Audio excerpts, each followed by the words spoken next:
Hey everybody, it's E again, Easy Penny Shopping, and obviously most of my shopping is done at Dollar General and Dollar General remodels, but I do a variety of other clearance shopping, hidden clearance at Walmart, Ross Dress for Less, Burlington. I mean, I go wherever there are deals. Now, unfortunately, I do live in a smaller area, so I do have to drive for some of those chain stores, but for the most part, I've always been a bargain shopper. I did not grow up with a lot of money, so we had yard sales every season.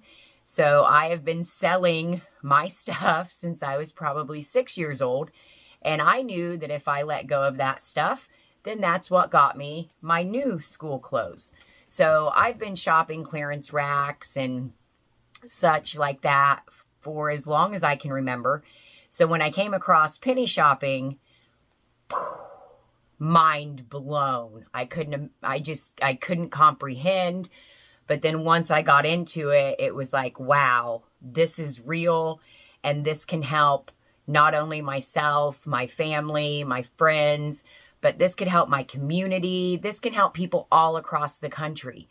And I know a lot of people in the beginning didn't necessarily agree with me giving out specifics on remodels and how to really shop them, but I can't save the pennies all across the country, and nobody else can.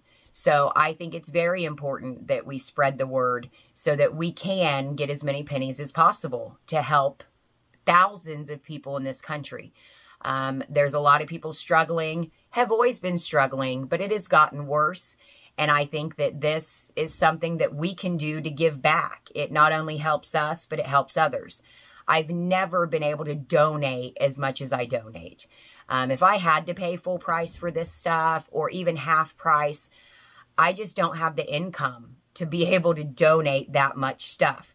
So it makes it just, my heart loves it.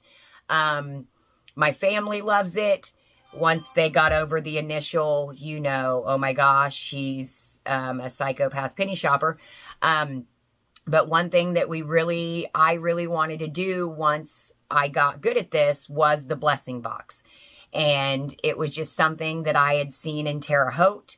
It was something that my brother, they constantly would fill these blessing boxes. There's multiple ones in Terre Haute, Indiana. And at that point I said, hey, Sean, could you build one of these? Because I would really like to give back to the community, not just donating at the local, senior center, but something alongside the street that kids are welcome to, adults are welcome to. People aren't going to see them walking up to the food pantry and judge them. Again, small community, and you know how that can be sometimes. So we try to put anything and everything in there. I put essentials, I put extras, I put toys, I put shoes. It just really depends. And I think that it's a huge help. It's constantly emptied, so I know it's being used. And we just really love that we're able to give any of this back. So I encourage everybody to check out this video about a blessing box. You can buy one on Amazon or Etsy. I've also included where you can find the dimensions online. You can even actually buy the pattern dimensions online. And I just encourage everybody, if you're overloaded with pennies, go ahead, give some back. And it can help other families all across the country. Peace, love, and pennies.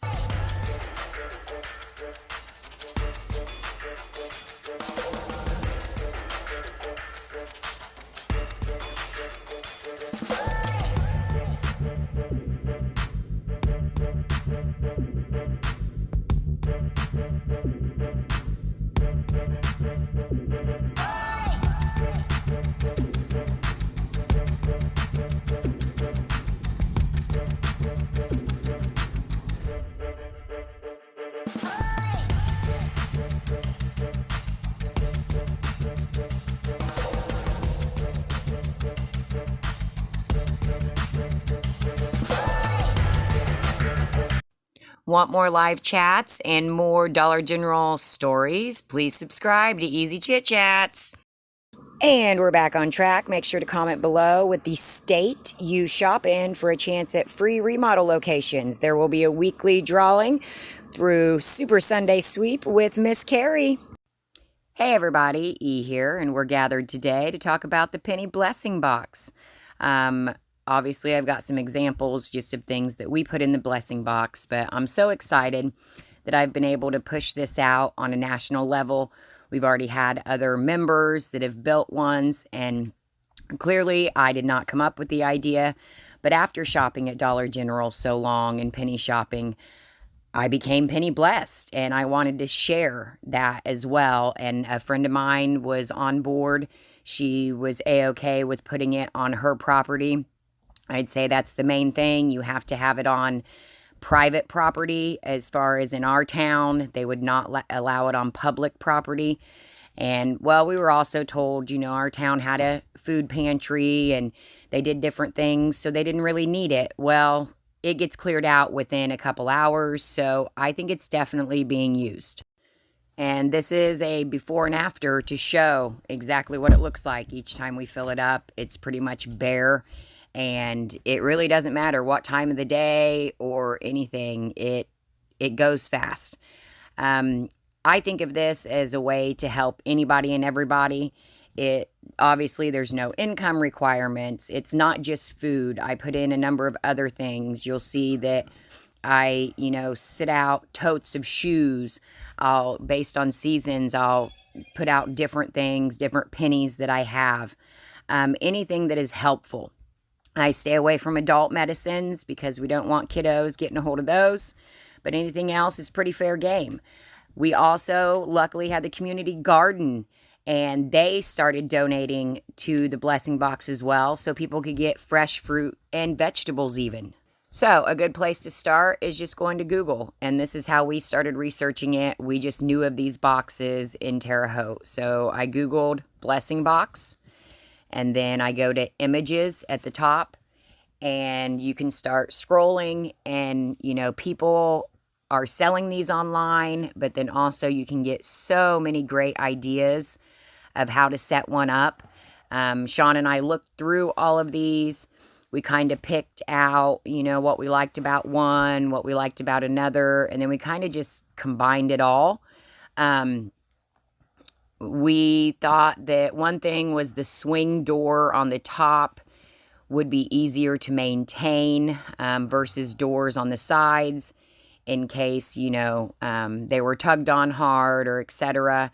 But again, since ours isn't necessarily in front of a business or a church or community place, we thought that would be the safest. But then I found, there are ones being sold on Etsy, which are fairly similar, but there's just so many ways you can go with this.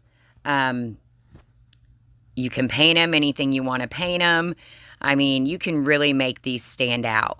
We just wanted to go basic. We wanted it to look like a little house, and so that's why we just decided to do the basic kind of rectangular style with the roof on it and do it that way. I really like this. It's an old newspaper stand. If you could get a hold of those, that would be awesome. I think those are great. But then there's also just a plastic version that you can purchase on Amazon. I found that. It's a little small. But then there's another version I found. This, actually, you can buy the dimensions. So this looks very similar to ours, not exact. But if you want to do one on your own, then I would just look up DIY project, outdoor lending library, or blessing box. You pay $10. You get all the specs. I have been searching for our specs. I have not found them yet. We've had this up for a couple years, so I can keep searching. But until then, $10, you can get a full description and, dimensions to do one of your own. All right, another blessing box fill. So this time I put in some school shorts just because our local place that I used to donate to, they are no longer taking donations. And so those are school shorts, you know, they're probably 20 bucks a pop. That way some kids can get it.